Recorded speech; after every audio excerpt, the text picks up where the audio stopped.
அஸ்ஸலாமு அலைக்கும். மீண்டும் ஒரு பைத்தன் டியூட்டோரியலில் உங்களை சந்திப்பதில் மகிழ்ச்சி அடைகின்றேன்.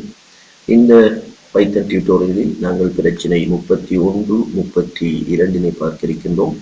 பிரச்சினை 30 கொஞ்சம் நாங்கள் மோடிஃபை பண்ணி அதில் இருக்கக்கூடிய கூற்றுக்களை கொஞ்சம் அதிகரித்த நிலையில் 31, 32 நாங்கள் பார்க்க இருக்கின்றோம். 31 மறை ஒன்றினை உள்ளீடாக வழங்க இலக்கங்களை உள்ளீடாக கேட்டு எத்தனை தடவைகள் இலக்கம் உள்ளீடு செய்யப்பட்டது என்பதனையும் கூட்டுத்தொகையினையும் வெளியீடு செய்யத்தக்க ஒரு பிரச்சனை. இப்பொழுது நாங்கள் முதலில் நம்பர் என்கின்ற மாதிரி உருவாக்கப்பட்டிருக்கிறது. இங்கு இலக்கத்தினை உள்ளீடாக வழங்க கேட்கும். இது ஆரம்ப பெருமானம் கூட்டுத்தொகைக்கானது. இது எத்தனை தடவை இலக்குகள் உள்ளீடு செய்யப்படும் என்பதை எண்ணுவதற்காக ஏற்படுத்தப்பட்ட மாறி count equal 0.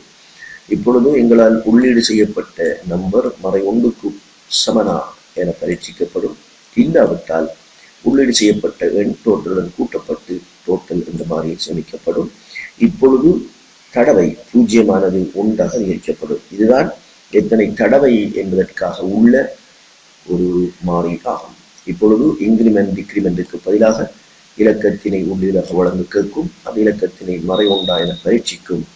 இறுதியில் மறை ஒன்றாக இருக்குமாக இருந்தால் வைலூப்பினை விட்டு வெளியாகும். ஃபோல்ஸ் வைலூப்பினை விட்டு வெளியாகும். வெளியீட்டு நிலைகளுக்கு தரும். இதை நாங்கள் பின்வருமாறு பரீட்சித்து பார்க்கலாம்.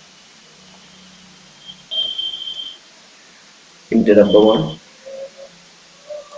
இப்பொழுது நாங்கள் 12 என்று 89 என்று 60 என்று இப்பொழுது நான் மறை 1 என்று number of time number input 3 total is 161. இனி நாங்கள் அடுத்த பிரச்சினை பார்ப்போம். பிரச்சினை 32 மறை ஒன்றினை உள்ளீடாக வழங்கும் வரை இலக்கங்களை உள்ளீடாக கேட்டு அவற்றின் கூட்டுத்தொகையினையும் அதன் சராசரியினையும் வெளியீடாக தர 31 சற்றே மாற்றத்துக்கு உட்படுத்தியதாக இது பின்வருமாறு காட்டப்படும். இது இலக்கத்தினை உள்ளீடாக கேட்கும். கூட்டுத்தொகைக்கானது எத்தனை தடவைகள் இலக்கம் உள்ளீடு செய்யப்பட்டது என்பதனை எண்ணுவதற்கானது. ஏனெனில் சராசரியினை பெற்றுக்கொள்ள இது மிக கட்டாயம். இப்பொழுது எங்களுடைய நிபந்தனை நம்பர் மறை ஒன்றுக்கு சமன் இல்லையா என்பதை பரீட்சிக்கும். நிபந்தனை உண்மையாயின் கூட்டப்படும். உள்ளீடு செய்யப்பட்ட எண்களின் தடவை அதிகரிக்கப்படும். இவ்வாறு அடுத்த நிபந்தனைக்கான பெறுமதி உள்ளீடாக வழங்கப்படும். எப்பொழுது மறை 1 உள்ளீடு செய்யப்படுகின்றதோ அப்பொழுது வைல் கண்டிஷன் ஃபோல்ஸ் ஆகும். எங்களுடைய வைலினை விட்டு வெளியேற்றப்படும். வெளியேறுகின்ற பொழுது இப்பொழுது நாங்கள் டோட்டலினை கவுண்டினால் பிரிப்போம். டோட்டல் என்பது எத்தனை தடவை நம்பர்கள் டோட்டலுடன் கூட்டப்பட்டதோ அத்தனை தடவை கூட்டல் இதில் காட்டப்படும். எத்தனை தடவைகள் அந்த வைல் லூப் ரன் பண்ணியது, அதாவது நம்பர் மறை ஒன்றாக இல்லாத சந்தர்ப்பங்கள் அவ்வளவு கவுண்ட் பண்ணப்பட்டிருக்கும். அது பிரிக்கப்பட்டு எவரேஜுக்கு வழங்கப்படும். இப்பொழுது எங்களுக்கு total is total, average is average. இது நாங்கள் சொல்லுவோம் எஸ்கேப் கரெக்டர் நியூ லைனுக்கானது. இப்பொழுது டோட்டல் ஒரு வரியிலும் எவரேஜ் இன்னும் ஒரு வரியிலும் எங்களுக்கு வழியாக கிடைக்கும். இப்பொழுது இதனை நாங்கள் ரன் பண்ணி பார்க்கலாம்.